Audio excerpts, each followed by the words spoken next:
Namaste everybody, my name is Francois Gautier. Some of you know me. I'm a French journalist and writer, living in India for a long time, married to an Indian. And I have been interested in Indian history right from the time when as a young journalist I was covering Kashmir, the Valley of Kashmir, and I was a witness to the ethnic cleansing of the Hindus of Kashmir. Now, I'm going to start a blog called The Real Indian History. The blog is going to be called The Real Indian History, with small episodes of 5 minutes each about Indian history, the real Indian history from antiquity, from the prehistoric times till today. There is much to be said because Indian history has been distorted. This is the introduction to this blog, which I'm going to do today. Why is Indian history distorted? One, because the early Indologists, the early historians were British. So the British were the masters of India then. And even those who were sympathetic to India, like Max Muller, were also staunch Christians. They believed that the world had been created in 4040 before Christ, and then nothing happened before that. And thus, they had a tendency to post-date Indian history.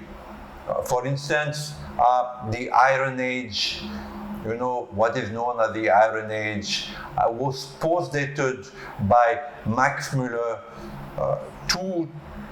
700 years before Christ. Whereas recent studies have shown that Indian mastered iron at least 2,000 years before Christ. Also, the interpretation of Western scholars of events happening in India were exaggerated. For instance, the invasion of Alexander the Great, the Greek Alexander the Great, into India had been made into a very glorious march, whereas in reality, Alexander the Great was badly wounded in India, died from the wounds he received in India, and encountered fierce resistance. We know also that Marxism, and most of Indian history historians are Marxists, had also a tendency to make theirs the British theories about India, and indeed they also tend to downgrade Indian history and Indian achievements. Finally, what is called philology, which is the study of Indian history, is highly biased because philologues want to keep a distance between themselves and the subject that they're talking about or studying about, and hence they never really understand India, because India is a country that you need to identify yourself with. So I'm going to start this blog called The Real History of India.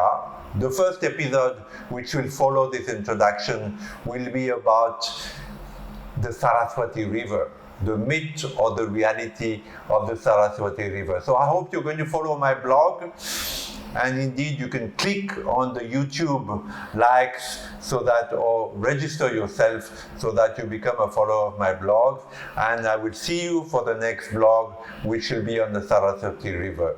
Namaste.